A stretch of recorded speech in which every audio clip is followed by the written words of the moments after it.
ओम श्री सतनाम साखी। जय श्री कृष्ण। परम श्रद्धेय सद्गुरु स्वामी शांति प्रकाश जी महाराज के सत्संग प्रवचनों का संकलन, सत्संग वर्खा भाग 2, प्रवचन 4। गुरु महाराज जी ने अपने प्रवचन में कहा, देखो भाई, व्यवहार करने में कोई दोष नहीं। संसार में आए हैं तो व्यवहार करना पड़ता है, अतएव व्यवहार भले ही करो, किंतु व्यवहार करने में जो झूठ और कपट का सहारा लेते हैं वही अपराध है। एक उदर वास्ते पूरे दिन में हम कितना खाते हैं? एक सेर या इससे थोड़ा अधिक। उस एक सेर वास्ते हम कितने जाल बनाते हैं, कितनी योजनाएं बनाते हैं, कितने छल और कपट करते हैं, जिसका कोई शुमार ही नहीं है। अरे ऐसे जो आडंबर हैं, यही हमसे कपट करवाता है, लोभ करवाता है, झूठ बुलवाता है, भाग दौड़ आदि करवाता है, किंतु इसका परिणाम क्या होता है वो आपको बताता हूँ। ये एक पुराने समय की बात है। एक आदमी गया हरिद्वार, गर्मियों के दिन थे। अब वहाँ क्या देखे कि बड़ी भारी श्रद्धालुओं की भीड़ है, क्योंकि गर्मियों के मौसम में वैसे भी बड़ी संख्या में लोग हरिद्वार आते हैं। इसलिए इस आदमी ने विचार किया कि क्यों न इस भीड़ से फायदा लिया जाए और एक दुकान खोली जाए। ऐसा विचार करके इसने मिठाई की दुकान खोली, जिसमें दूध, दही, मक्खन, पेड़े वगैरह सब प्रकार की मिठाइयाँ रखी। जैसे इसकी दुकान खूब चलने लगी, इसका लोभ भी बढ़ता गया। अतएव इस विश्वास का दुरुपयोग करते हुए इसने माल में मिलावट करना प्रारंभ कर दिया। ऐसे करते करते 2-3 महीने हो गए।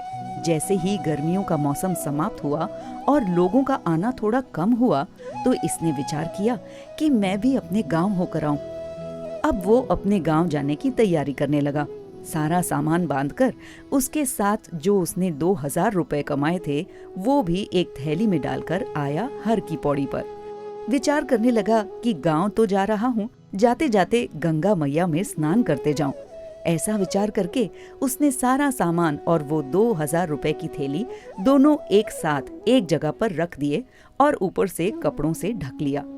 अब हरिद्वार के बंदर होते हैं बड़े सयाने। कुछ बंदरों की नजर इस पर गई। जैसे ही ये व्यक्ति स्नान करने के लिए गंगा में उतरा, पीछे से एक बंदर ने आकर उस कपड़े को हटाया और जो पैसे वाली थैली थी उसे तुरंत उठा लिया। उस व्यक्ति ने उसे थैली उठाते हुए देख लिया। अरे, ये थैली तो बंदर लेकर गया। स्नान को वहीं बीच में छोड़कर तुरंत बाहर आ गया। अब वो थैली बंदर से कैसे छुड़ाएं? फिर क्या करता? उसे बार बार ताली बजाकर इशारा करता, नहीं माने तो फिर डंडा दिखाता, किंतु बंदर तो बंदर। उस बंदर ने क्या देखा कि इस थैली के अंदर तो पैसे हैं। उस जमाने में 1-1 रुपए की मोहरें होती थी। उसने क्या किया कि उस थैली से 1-1 रुपया निकालकर उसे गंगा में फेंकता गया।